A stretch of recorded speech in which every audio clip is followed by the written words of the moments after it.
সমস্ত প্রেম বাদ দিয়া মাওলার প্রেমে মগ্ন হও।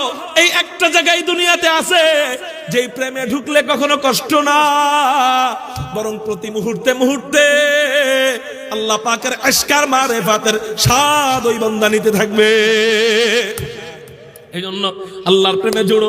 আল্লাহর কসম, আমরা যারা আল্লাহর প্রেমে মগ্ন হইছি, আমাদেরকে আল্লাহ বিপদে রাখেন নাই।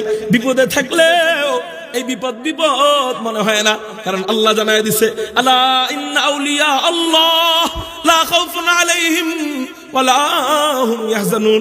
যারা আল্লাহর বন্ধু হয়ে যায় তাদের টেনশন আর চিন্তা থাকে না, কোনো ভয় থাকে না, সব আল্লাহ জিম্মাদারি নিয়ে নেন। ও মেরে মোহতারাম ভাইও, এই জন্য আমরা নামাজ পড়বো তো ইনশাআল্লাহ। মিফতাহুল জান্নাতিস সালাহ, ওই জান্নাতের চাবিটা কি বলেন না ভাই? নামাজ। এই নামাজ যদি আমি ঠিক করে যাইতে পারি, আল্লাহ আমাকে জান্নাতে ঢুকাবেন। কিয়ামতের ময়দানে সর্বপ্রথম বান্দার হিসাব হবে কোন জিনিস দিয়া? পদ্মার ব্রিজ কয়টা করছো? এটা দিয়া। রোড ঘাট কয়টা করছো? এটা দিয়া। এরোপ্লেন বানাইছো কয়টা? এটা দিয়া। দেশের খেলোয়াড় ছিল কয়জন? এটা দিয়া। স্কুলের কোন কোন বইয়ে পড়ছো? এটা দিয়া। বলে না না না, নামাজ তুমি ঠিক মতো পড়ছো কিনা এটার হিসাব 1 নম্বরে হবে। 1 নম্বরে যদি আটকায় যায়, 2 নম্বর আর জিজ্ঞাসা করবে কি? আটকায় গেলেই জাহান্নাম। ঠিক না? ঠিক। এই জন্য আমরা আজকে থেকে নিয়ত কইরা বাড়িতে যাই, যারা বেনামাজি আছি, আর জীবনে নামাজ ছাড়বো না। 2 নম্বর জান্নাতের দরজা, ওই দরজার নাম হলো বাবুল জিহাদ। ওই দরজার নাম কি বলেন না? বাবুল জিহাদ। যারা নাকি জিহাদ করে একমাত্র আল্লাহকে খুশি করার জন্য, আল্লাহ খুশি হবেন এই জন্য আমাকে বড় বীর মুজাহিদ বলবে, এই জন্য না আমারে বীর মুক্তিযোদ্ধা বলবে, এই জন্য না আমাকে বড় পাহলওয়ান বলবে, এই জন্য না। ও মাওলা রে, একমাত্র তোমাকে খুশি করার জন্য আমি জিহাদ করতেছি। এখন আপনি বলতে পারেন, হুজুর আমি তো জিহাদের সুযোগ পেতেছি না, তা আমার কি হবে? বলে জিহাদের তামান্না রাখবেন, জিহাদের বাসনা রাখবেন, জিহাদের মহব্বত রাখবেন, যে যদি কখনো উলামায়ে কেরাম আল্লাহ এবং তার রাসূলের ইজ্জত হেফাজতের জন্য, কোরআনের জন্য, রাষ্ট্রের জন্য যেমন ডাক দিয়েছিল, রাষ্ট্রের জন্য জিহাদ করে স্বাধীন হয়েছিল, আমাদের রাষ্ট্র স্বাধীন হয়েছে। এরে মুহতারাম ভাইও, অনেকে জিহাদ শুনলে ভয় পাওয়া যায়। বলেন তো আমাদের দেশ স্বাধীন হয়েছে কিসের বিনিময়? বাংলায় বলেন কিসের বিনিময়ে স্বাধীন হয়েছে? বাংলায়, বাংলায়। আরবিতে বলেন এবার। জিহাদের বিনিময়ে স্বাধীন হয়েছে। এবার জিহাদ শুনলে অনেকের চুলকায়, গুড়া খিনভিতে ধরে। সাবধান সাবধান, জিহাদকে যদি সন্ত্রাস বলেন তাহলে আমাদের দাদাদেরকে গালি দেওয়া হয়, আমাদের বাপদেরকে গালি দেওয়া হয়, যারা নাকি বাংলাদেশ জিহাদের বিনিময়ে মুক্তি করে ছাড়ছে। মেরে মোহতারাম ভাইও, এই জন্য দেশের জন্য জিহাদ করা যেমন ফরজ, রাষ্ট্রকে হেফাজত করা যেমন ফরজ, কখনো কালিমার মধ্যে যখন আঘাত আসবে, ইসলামের উপর যখন আঘাত আসবে, কোরআনের উপর যখন আঘাত আসবে, আল্লাহর ইজ্জতের উপর যখন আঘাত আসবে, রাসূলের ইজ্জতের উপর যখন আঘাত আসবে, তখন যখন ফরজ হবে আমরা জিহাদ করব, এই তামান্না দিলে যখন থাকবে, ওই তামান্নাওয়ালা ব্যক্তিকে আল্লাহ জিহাদের সওয়াব দিয়া, বাবুল জিহাদ নামক ওই দরজা দিয়া আল্লাহ তাদেরকে জান্নাতে ঢুকাবেন। তাহলে আমরা জিহাদ যারা করতে পারতেছি না, জিহাদের আগ্রহ, জিহাদের ইস্পৃহা রাখবো তো ইনশাআল্লাহ, জিহাদের বাসনা রাখবো তো ইনশাআল্লাহ। আমার অবস্থা কি? জিহাদ জিহাদ জিহাদ চাই, পুলিশের লাঠি দেখলে আমি নাই। ঠিক না? ঠিক। ও মেরে মুহতারাম ভাইও, আল্লাহু আকবার। সন্ত্রাস আর জিহাদ এক নয়। সন্ত্রাসকে দমন করার জন্যই, সন্ত্রাসকে দমন করার জন্যই কি বলেন না? জিহাদ। ও মেরে মুহতারাম ভাইও, আল্লাহ আমাদেরকে সঠিকটা বুঝবার তৌফিক দান করুক, বলি আমিন। 2 নম্বর হলো দরজা বাবুল জিহাদ। জান্নাতের 3 নম্বর দরজার নাম হলো বাবুর রায়্যান। উলামায়ে কেরাম বলেন তো এই দরজা দিয়ে কারা প্রবেশ করবে? বাবুর রায়্যানরা। একটু জোরে বলেন কারা প্রবেশ করবে?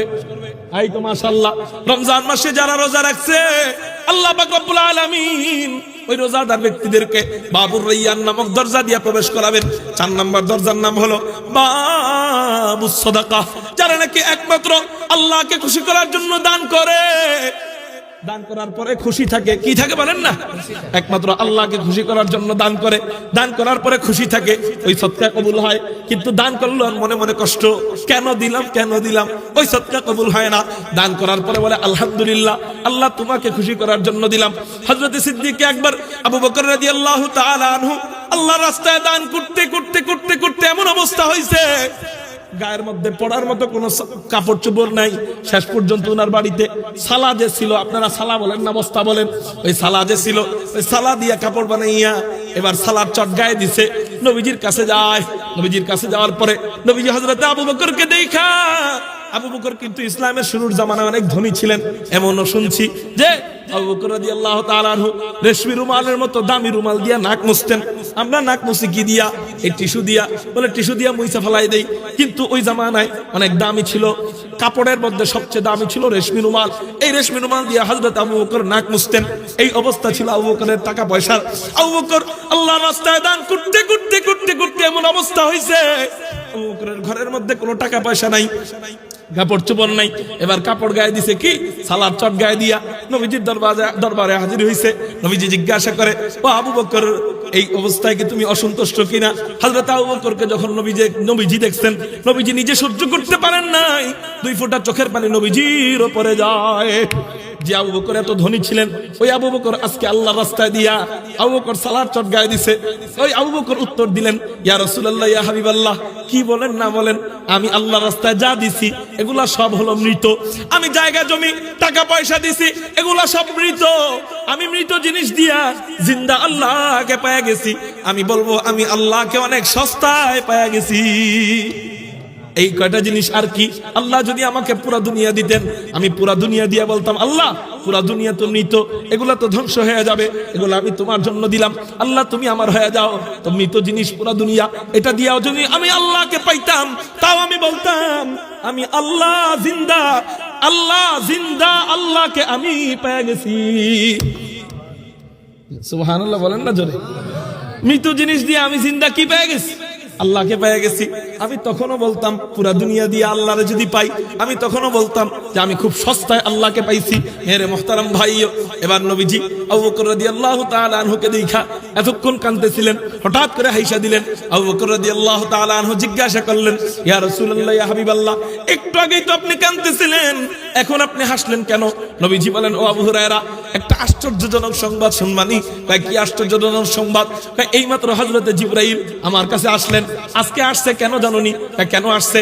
অন্যদিন তো আসে আমাকে সালাম দেওয়ার জন্য, আমার সাথে খোঁজ খবর নেওয়ার জন্য, কিন্তু আজকে আমাকে সালাম দিতে আসে নাই, একমাত্র তোমাকে সালাম দেওয়ার জন্য আল্লাহ হযরতে জিবরাইলকে পাঠাইছেন। ও আবু বকর, আল্লাহ তোমারে সালাম দিতেছেন। আল্লাহ নিজে আবু বকরকে সালাম দেয় কেন? বলে সদকা কইরা, আল্লাহ রাস্তায় দান কইরা খুশি থাকে এই জন্য। সুবহানাল্লাহ বলেন না? আল্লাহ রাস্তায় সদকা করে এই জন্য তো আবু বকরকে সালাম দেয়। আবু বকর রাদিয়াল্লাহু তাআলা আনহু খুশিতে গদগদ হইয়া যায়। আবু বকরের মনের মধ্যে আর কোনো দুঃখ নাই। এবার নবীজি বলেন, ও আবু বকর, এতটুকুই তুমি এত খুশি? বলে এই তো হয় নাই, আরো তো কাহিনী ঘটছে। কি কাহিনী ঘটছে? শোনো আবু বকর, আজকে দেখলাম জিবরাইলের গায়ের মধ্যে সালার চট। জিবরাইলের গায়ের মধ্যে কি বলেন না? সালার চট। আমি জিজ্ঞাসা করলাম, ও জিবরাইল রে, তোমার গায়ের মধ্যে সালার চট কেন? জিবরাইল বলল, ইয়া রাসূলুল্লাহ, ইয়া হাবিবাল্লাহ, আমার শুধু আমার গায়ে কেন, আজকে আবু বকরের সালার চট দেখা আল্লাহ এত খুশি হইছেন, এত খুশি হইছেন, এত খুশি হইছেন, আমি সহ সমস্ত আসমানের ফেরেশতা এবং জমিনের ফেরেশতা সবাইকে আল্লাহ জানায় দিছে, ও আমার ফেরেশতারা, আমার আবু বকর সালার চট গায়ে দিছে, আমার রাস্তায় দান কইরা কইরা সালার চট গায়ে দিছে। এটা দেখে আমি আল্লাহ এত খুশি হইছি, এবার তোরাও সালার চট গায়ে দিবি। আমার আবু বকর যতক্ষণ পর্যন্ত সালার চট না খুলবে, তোরাও তোদের শরীর থেকে সালার চট খুলবি না। दुनिया सखावत में तेरा नाम रहेगा। दुनिया আপনাদের কষ্ট হয়? दुनिया सखावत में तेरा नाम रहेगा, सिद्दीक तेरा नाम से इस्लाम रहेगा, सिद्दीक तेरा नाम से इस्लाम रहेगा, दुनिया मुसल्लत में तेरा नाम रहेगा, दुनिया मुसल्लत में तेरा नाम रहेगा, उमर तेरा नाम से इस्लाम रहेगा, उमर तेरा नाम से इस्लाम रहेगा, दुनिया शुजाअत में तेरा नाम रहेगा, दुनिया शुजाअत में तेरा नाम रहेगा, आली तेरा नाम से इस्लाम रहेगा, आली तेरा नाम से इस्लाम रहेगा, दुनियाए अदालत में तेरा नाम रहेगा, दुनियाए अदालत में तेरा नाम रहेगा, उस्मान तेरा नाम से इस्लाम रहेगा, उस्मान तेरा नाम से इस्लाम रहेगा। আল্লাহর রাস্তায় অল্প দান করবেন, ওইটাই আল্লাহ খুশি হয়ে যাবে যদি সন্তুষ্টি থাকে। এই জন্যই দেখা যায় হযরতে ওসমান তার সম্পত্তির অর্ধেক নিয়ে আসে, কিন্তু আবু বকর এক পোটলা নিয়ে আসে। খুশি হয় কারটার উপরে বেশি? বলেন না, আবু বকরের উপরে বেশি খুশি হয়। কেন? বলে আবু বকর আল্লাহর রাস্তায় সব দিয়ে দেয় খুশি হয়ে। উসমান যে খুশি হয়ে দেয় নাই তা না, তবে সব তো সমান হয় না, কিছুটা একটু 19 থেকে 20 হয়। উসমানেরটা ছিলেন আল্লাহর কাছে 19, আর আবু বকরের ইখলাস ছিল 20। এই জন্য আমরা যখন আল্লাহর রাস্তায় দিব, মাদ্রাসা মসজিদের জন্য যখন চাওয়া হবে আগামীকালকে কি খাবো, এটা দেখার দরকার নাই। আল্লাহ আমি তোমারে দিলাম, তুমিও আমাকে দিয়ে দিও। আগামীকালকে কি খাবো এটা আমার ব্যাপার, আল্লাহ এটা তুমি দেখো। আগামীকালকে কি খাবো এটা তোমার ব্যাপার, আল্লাহ তুমি দেখো। এই বাস বিচার করবেন না, চিন্তা করবেন না, ডাইন বাম পেরেশানি করার দরকার নাই। আবু বকরের ইমানের সাথে মিলাইয়া আপনি দিয়া দিবেন, আল্লাহ আপনার উপর সালাম বর্ষণ করবেন।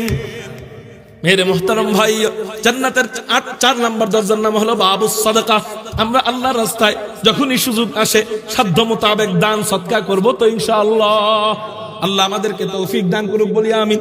জান্নাতের 5 নম্বর দরজার নাম হলো বাবুস শাফাআহ। 5 নম্বর দরজার নাম কি বলেন না? বাবুস শাফাআহ। এই দরজা দিয়ে কারা প্রবেশ করবে?